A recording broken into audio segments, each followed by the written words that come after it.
The air in Chicago's South Side was thick with summer heat, but inside Marcus Jackson's chest, a storm was brewing. At 25, he'd spent years dodging shadows, hiding who he was from the one man whose approval he craved most. His father, James. Today, in a small cafe on 63rd Street, Marcus would finally speak his truth, and the weight of it felt like it could shatter the world. Marcus sat at a corner table, his fingers tracing the rim of a coffee mug, the steam curling like his unspoken words. He'd chosen this place, the Bean Haven, for its warmth, wooden walls, soft jazz, and a barista who smiled like she knew your secrets but wouldn't tell. Across from him, the empty chair waited for James, a man carved from grit and discipline, a construction worker who'd raised Marcus alone after his mother left when he was 6. James was the kind of man who believed in hard work, church on Sundays, and keeping your troubles locked tight.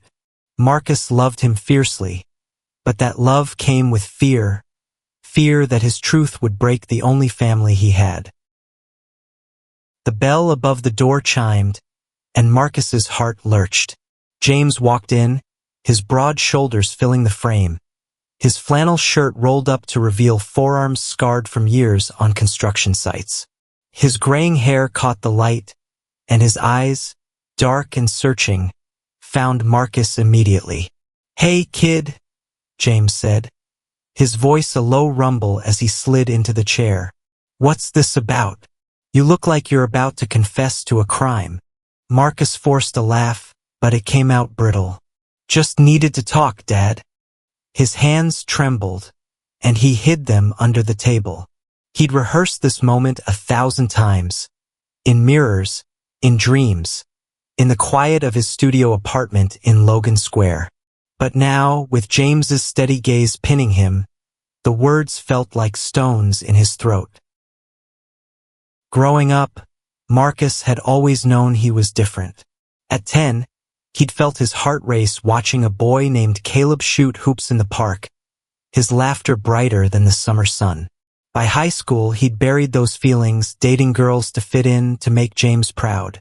James had clapped him on the back after every football game, bragging to his coworkers about "my boy," the linebacker.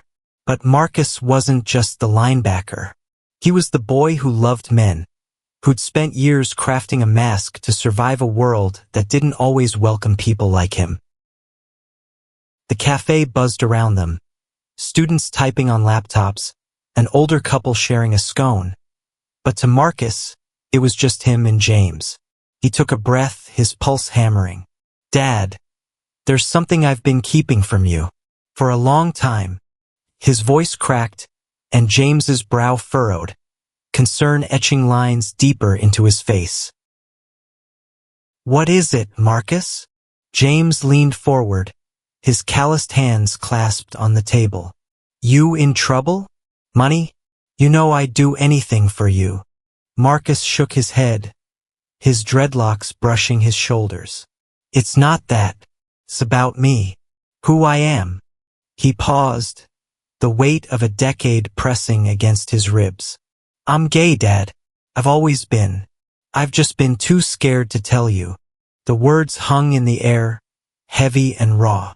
James froze, his hands still, his eyes locked on Marcus. For a moment, the world stopped. No jazz, no clinking mugs, just silence so loud it drowned everything else. Marcus braced for the worst. Anger, disappointment, maybe even James walking out. He'd seen it happen to friends, heard stories of families torn apart. But James didn't move. His eyes glistened, and then, to Marcus's shock, a tear slipped down his cheek. "Marcus," James said, his voice thick, "why didn't you tell me sooner?" He reached across the table, his hand trembling as it closed over Marcus's. "You're my son. I love you. Always will." Marcus's breath caught, tears burning his eyes. He'd expected a fight, not this raw, open love. I thought you'd be ashamed," he whispered. "You're always talking about strength, about being a man." I didn't know if this fit. James shook his head, his grip tightening. Being a man means being honest. It means standing in your truth, no matter how hard. You're stronger than I ever was, kid. He wiped his face with the back of his hand, laughing softly. Look at me, crying in a damn coffee shop. Marcus laughed too, a shaky sound that broke the tension. They sat there, hands clasped, the world slowly coming back into focus. The barista hummed behind the counter, and sunlight spilled through the window, catching the handwritten napkin on the table. Love is my truth. Marcus hadn't planned to write it, but the words had spilled out while he waited, a quiet declaration to himself. But the moment wasn't perfect. Marcus knew this was only the beginning. Coming out to James was one thing. Navigating the rest of his life, his job at the community center, his friends, the church they'd attended for years would be another. And James, for all his love, carried his own baggage. He'd grown up in a world where men like Marcus were whispered about, judged, sometimes worse. Could he fully understand? Would he falter when the world pushed back? As they left the cafe, James slung an arm around Marcus's shoulders, the way he had when Marcus was a kid. We'll figure this out together, James said. You and me. Marcus nodded, but doubt lingered. He'd opened the door to his truth, but what lay beyond it was uncharted, and the path ahead felt both thrilling and terrifying. The next week was a blur of cautious hope. Marcus walked through Chicago's streets, feeling lighter, like he'd shed a weight he hadn't realized he'd been carrying. But the city didn't change just because he had. The community center where he worked, a brick building in Englewood, was a hub of noise and life. Kids shooting hoops, teens painting murals, elders playing chess. Marcus ran the after-school program, and his easy smile made him a favorite. But now every interaction felt like a test. Would they notice? Would they care? His coworker, Lena, a sharp-witted woman with a knack for reading people, cornered him by the water cooler. You're glowing, Marcus, she said, her braids swinging as she tilted her head. Spill. What's got you so free? Marcus hesitated. Lena was his closest friend at work, but he hadn't told anyone else yet. Just had a good talk with my dad, he said, testing the waters. Told him something big about me. Her eyes narrowed, playful but piercing. Big, huh? Like, I'm in love big? Or, I'm moving to Paris big? He laughed, rubbing the back of his neck. More like, I'm gay big. Lena's face softened, and she pulled him into a hug. About time you said it out loud, man. I'm proud of you. Her acceptance felt like a warm blanket, but Marcus knew not everyone would be so kind. Englewood wasn't exactly a haven for queer folks, and the center served a community where faith and tradition ran deep. That Sunday, Marcus faced his next hurdle, church. Mount Zion Baptist was a cornerstone of his life, a place where he'd sung in the choir as a kid and where James still ushered every week. The pews were packed, the air thick with gospel music and the scent of perfume. Marcus sat beside James, his stomach twisting. Pastor Ellis, a towering man with a voice like thunder, preached about love and redemption. But Marcus couldn't shake the memory of sermons that called his identity a sin. After service, James lingered to talk to the pastor, and Marcus braced himself. He'd heard James defend him to coworkers who made snide remarks about those people. But church was different. When Pastor Ellis approached, his smile was warm but guarded. Marcus, your dad says you've got something to share. Marcus's mouth went dry. James nodded encouragingly, but the weight of the congregation's eyes felt suffocating. I'm gay, Marcus said, his voice steady despite the tremor in his hands. I wanted you to know, because this church is my home.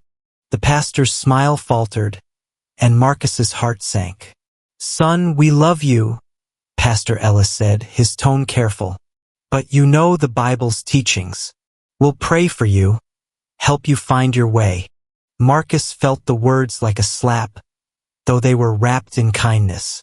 James stepped forward, his voice firm. Pastor, my son is exactly who God made him to be. If this church can't see that, maybe it's not the home we thought it was. The walk home was quiet, James's arm around Marcus again. I'm sorry, Dad, Marcus said, his voice low. I didn't mean to put you in the middle.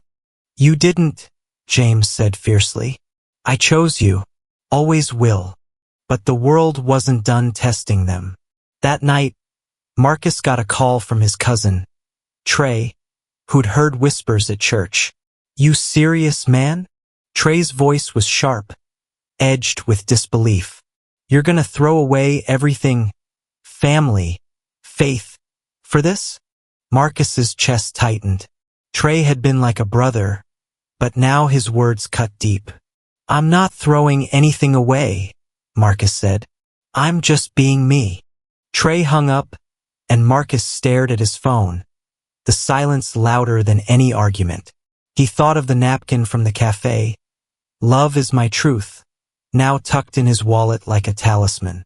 He needed that truth now because the path was getting rockier. Marcus threw himself into work, hoping routine would steady him. The community center was his sanctuary, but even there, whispers followed. A parent pulled her kid from the program, muttering about bad influences. A coworker he'd never been close to, Derek, started avoiding him. Marcus felt the sting but kept his head high, channeling his energy into the kids. They didn't care who he loved. They just wanted him to cheer at their games and help with their art. One afternoon, he met Eli, a volunteer who'd just started at the center. Eli was 27, with warm brown eyes and a quiet confidence that drew Marcus in. He was Puerto Rican, raised in Humboldt Park, and had a laugh that made Marcus's heart skip. They bonded over late-night cleanups, trading stories about growing up in Chicago's chaos. Eli was out and unapologetic, his pride a beacon Marcus envied. You ever get tired of hiding? Eli asked one night, stacking chairs. His tone was light, but his eyes were serious. Marcus shrugged, his guard still up. I'm not hiding anymore, just figuring out how to live with it. Eli nodded, his hand brushing Marcus's as he passed a broom. The touch sent a jolt through Marcus, and he realized he hadn't let himself feel this way in years. He dated men in secret, quick flings in college, but nothing real. Eli was different, open, kind, and unafraid. Their connection grew over weeks, stolen moments in the center's storage room or walks along Lake Michigan. Eli told Marcus about his own coming out, how his mom had cried but eventually embraced him. It takes time, Eli said, his hand warm in Marcus's. But the right people stay. Marcus wanted to believe him, but doubt lingered. His world was shifting too fast. James was trying, but Marcus caught him staring sometimes like he was searching for the son he thought he knew. And the community center was a minefield. Support from Lena and a few others, but cold shoulders from those who'd once called him friend. One night, Marcus invited Eli to a poetry slam in Wicker Park. The venue was alive with color, neon lights, graffitied walls, voices rising in rhythm. Marcus read a poem he'd written, his voice shaking but strong. I am not your sin, I am the fire in my own skin. The crowd roared, and Eli's eyes shone with pride. For the first time, Marcus felt seen not just by Eli but by himself. But the high didn't last. The next day, a local blog posted about the slam, outing Marcus to a wider audience. By Monday, the community center's director called him in. We've had complaints, she said, her face tight. Some parents don't want you around their kids. Marcus's stomach dropped. I'm good at my job. The kids love me. I know, she said, sighing. But this is Englewood. We can't ignore the community. Marcus left her office, his fists clenched. He'd fought to be himself, but now his livelihood was at stake. He called Eli, his voice breaking. I don't know if I can keep doing this. Eli was quiet for a moment, then said, You're stronger than you think, Marcus, but you don't have to do it alone. The threat of losing his job hit Marcus like a freight train. The community center wasn't just work. It was his purpose. He'd mentored kids who reminded him of himself. Lost, searching for a place to belong. Now that was slipping away because of who he loved. He spent nights pacing his apartment, the city's skyline glowing through his window, a reminder of how small he felt against its weight. Eli became his anchor. They spent evenings cooking in Eli's tiny kitchen, salsa music filling the air as they laughed over burnt rice. Eli's confidence was contagious, but Marcus still wrestled with fear. What if I lose everything? He asked one night, his head resting on Eli's shoulder. You won't, Eli said, his voice steady. You've got me, and your dad, and those kids who look up to you. James, too, was a rock, though he was navigating his own struggle. He'd stopped going to Mount Zion, unwilling to sit in a pew where his son wasn't fully welcome. Instead, he joined Marcus at a new church in Hyde Park, one that flew a rainbow flag alongside its cross. The first service was awkward. James fidgeted and used to the inclusive hymns, but he stayed. Afterward, he pulled Marcus aside. I'm learning, kid. It's not easy, but I'm trying. Marcus's throat tightened. That's all I need, Dad. But the community center situation worsened. A petition circulated among parents, demanding Marcus's removal. Lena leaked it to him, her face grim. It's only a few loud voices, she said. But they're loud. Marcus decided to fight.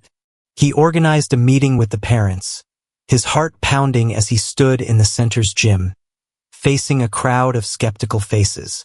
Eli sat in the back, his presence a quiet strength. I'm Marcus Jackson, he began, his voice clear. I've poured my heart into this place. My personal life doesn't change that.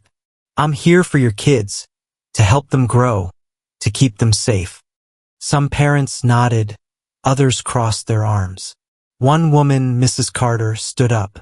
The Bible says it's wrong. How can we trust you with our children? Marcus took a breath, remembering Eli's words. I'm not asking you to agree with me. I'm asking you to see me as the person who's been here for your kids, who'll keep being here. Love isn't a sin. It's what keeps us human. The room was silent. Then, a father named Mr. Ruiz spoke. My son talks about you all the time, Marcus. You're good with him. That's what matters. A few others murmured agreement, and Marcus felt a flicker of hope. The director didn't fire him, but the tension lingered. Marcus knew he'd won a battle, not the war. He leaned on Eli, who pushed him to keep fighting. You're building something bigger than you, Eli said. A place where kids like us don't have to hide. Marcus nodded, but the weight of it all, church, work, family, pressed harder. He wondered how long he could keep standing. Months passed, and Marcus found a rhythm. He and Eli were official now, their relationship a bright spot in the chaos. They moved in together, a small apartment in Andersonville filled with plants and mismatched furniture. James visited often, bringing his famous chili and stories from the construction site. He'd even started reading about queer history, surprising Marcus with questions about Stonewall and Pride. But the community center remained a battleground. The petition had died down, but whispers persisted. Marcus threw himself into a new project, a youth group for LGBTQ kids, a safe space where they could be themselves. He named it Beacon, inspired by Eli's light. The first meeting had only 3 teens, but their stories, fear, hope, defiance, mirrored Marcus's own. He felt a purpose he'd never known. One night, a teen named Aisha, 16 and fierce, shared her story of being kicked out by her parents. Marcus listened, his heart breaking, and promised to help. He connected her with a shelter and became her mentor, determined to be the adult he'd needed at her age. But the work took a toll. Late nights, endless emails, and the constant pushback from some parents left him drained. Eli noticed. "You're carrying too much," he said, rubbing Marcus's shoulders one evening. "You can't save everyone." "I have to try," Marcus said, his voice tight. "If I don't, who will?" James saw it too. Over dinner, he pushed his plate aside and looked at Marcus. "You're doing good, kid, but you're burning out. Let me help." Marcus blinked, surprised. "You want to help with Beacon?" James nodded. "I'm no expert, but I can show up. Be there for those kids like I'm here for you." The next Beacon meeting, James was there, awkward but earnest, handing out snacks and listening to the teens. Aisha warmed to him, calling him Pops, and Marcus's heart swelled. His father, the man who'd once flinched at the word gay, was now a quiet ally. But the peace was fragile. A local pastor, not Pastor Ellis but a louder, more aggressive voice, started a campaign against Beacon, calling it indoctrination. Flyers appeared around Englewood, accusing Marcus of pushing an agenda. The community center's director called another meeting, her face grim. "We might have to shut down Beacon," she said. "It's causing too much trouble." Marcus felt the world tilt. He'd fought so hard, built something real. Losing Beacon would mean failing those kids. He looked at Eli, then James, and made a decision.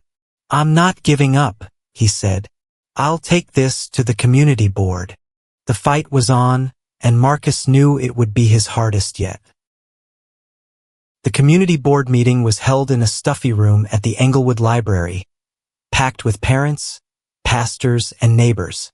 Marcus stood at the front, his notes crumpled in his hand, Eli and James in the front row.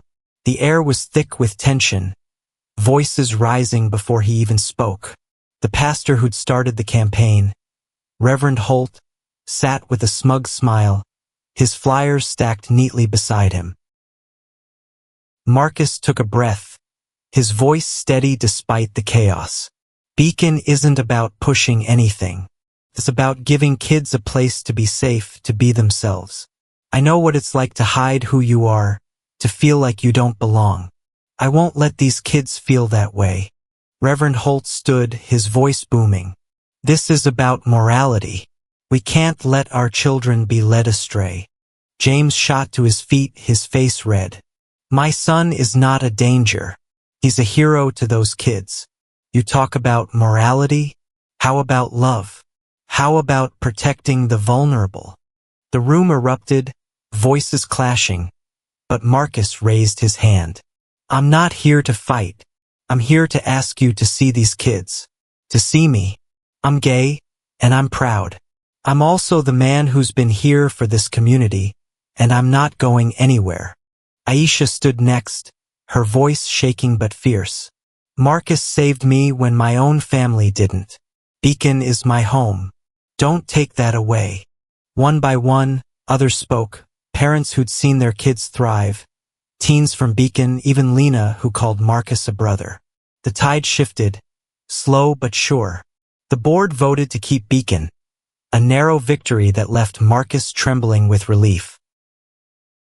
That night, Marcus, Eli, and James celebrated at a diner, burgers and laughter filling the space.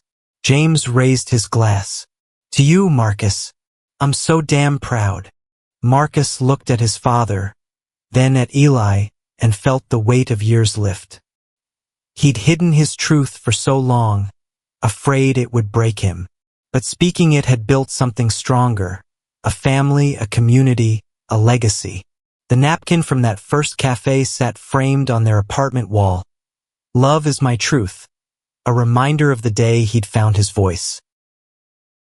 The road ahead wasn't easy. There were still whispers, still fights to be fought. But Marcus wasn't alone anymore. With Eli's hand in his and James's pride lighting the way, he knew he could face anything. His truth wasn't just his. It was a beacon for others, a light that would keep burning.